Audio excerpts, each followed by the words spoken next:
Or, you know, let me start that over. Beep, boop, boop, beep, beep. I know. Where you were. 100 Days of Van Life in 3, 2, 1.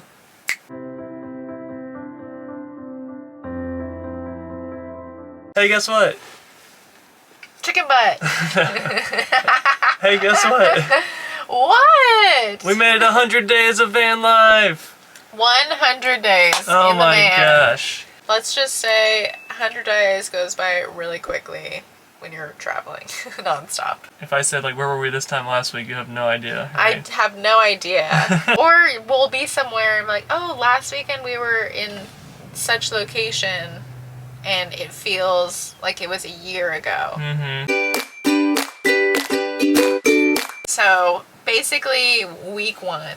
I would even say day 1 Day too. 1, really. We got to Atlanta and we're like, oh man, we got to figure out how to do a lot of stuff. I grew up camping. He did not. And so I was like, oh, I got this. You know, it's just like a really long camping trip. It's not. This is a trip I've thought about for years, so I was like, I'll figure it out when I'm on the road. And that's what we did. You do have to figure it out. We figured it absolutely. out. And tell them the number one thing you learn quickly. The water! Yes! The water situation. So that means like how much drinking water we have. A big thing too is where to find water to fill up our tank. Another one is dumping the water. Well, the first couple of times, it kept overflowing. Yes. And so we had to mentally say, okay, we need to check this every so often to make sure it doesn't keep overflowing. We also figured out, you buy these, it eliminates the odor because it was stinky for a while. What's number 2? Cooking. The hardest part for me with cooking is just the amount of time it takes to do a simple task. I figured out how to cook, but...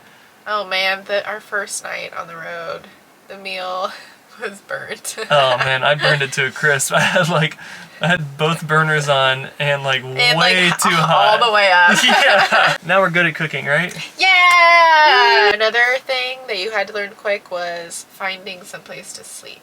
We've been using an app, iOverlander, and they're pretty good about telling you places you can and can't sleep. And so we go off of that, or we look up our closest Walmart, Home Depot, Cracker Barrel. It's still a grind trying to figure out where to sleep at times. Like, you think because you're in a car you can just park anywhere, and that's not the case. I've learned things about these vans and how to fix them. No idea how to change a headlight, and I easily just looked it up on YouTube and we got the parts and I did it, no problem. Like, being self-sufficient, it's fulfilling, it's great. One of the biggest things that I've had to learn so far is just being able to go with the flow, because that's not the type of person I am. I love schedules and lists, and I'm a type A personality to a T. And so being on the road, you really just have to say, you know, hey, today we don't have a schedule. We're just going to see where the road takes us. And it's been fun so far. I'm much more of a fly by the seat of my pants kind of person, and go with the flow as far as schedules and stuff goes. So this is kind of nothing new for me, it seems like.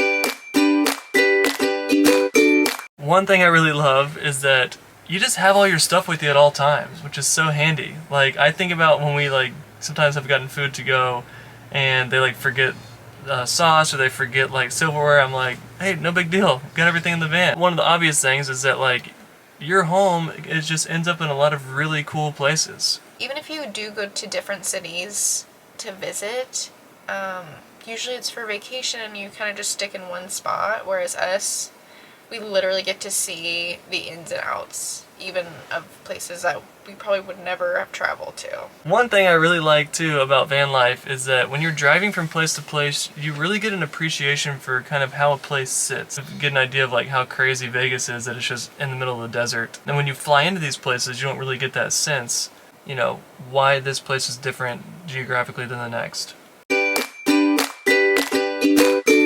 The biggest con that I have is a lack of privacy. Yes, you're just always in public when you're in the van. Except at a campsite, I would say. That's true. That's because you have your own plot of land. Yeah. People also have no problem peeking their head in without asking permission. What they think they're doing is just like walking up to someone's vehicle and looking in. Yeah. But like to us, it's like they're walking into our living room. I've been in places where I'm laying in bed and I'm sitting laying next to a sidewalk and people are walking, and it's like I'm literally in my own bed and people are walking within a couple feet of me and they have no idea. Right. Like, it's the weirdest feeling to That think is about. so strange. Another con would be that traveling nonstop can be exhausting. Especially if you're working full time like I am, you're always traveling, and if you're stopped somewhere, you're always trying to go out and explore.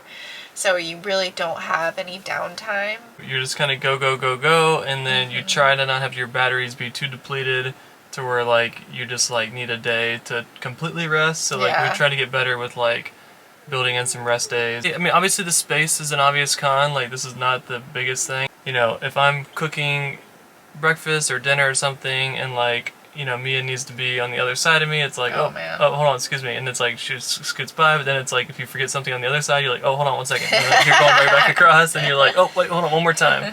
And so, like, it's almost easier just to be like, hey, can you reach this for me? Or hey, can you get that?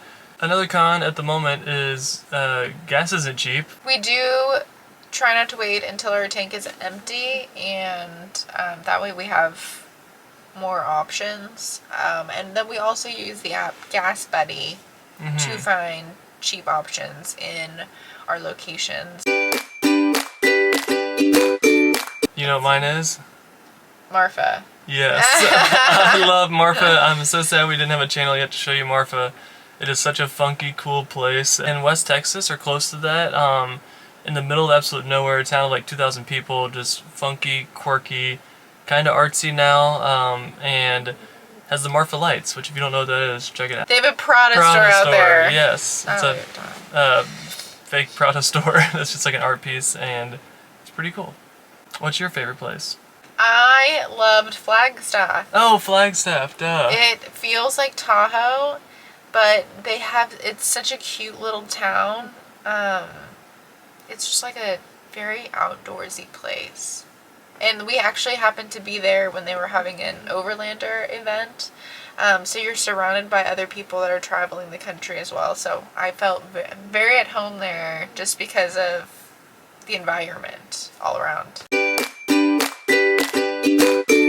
One of them is that I would probably, I mean, maybe people do this already and it's just stupid that we didn't really do it that much, but like, I'd really do some like longer trial runs. When you're thinking about what you want to pack, you can always buy stuff on the road. I think the most important thing would be to do a lot of research on what you want to travel in. Because we've seen a lot of people living out of small vans. Like, maybe that suits you better. Like, we have a very tall, long van because there's 4 of us and we're tall people. I have a tip in that just because you live in small quarters together doesn't mean you have to be connected at the arms, because sometimes, you know, you just need a little space. I think that we do a good job at that.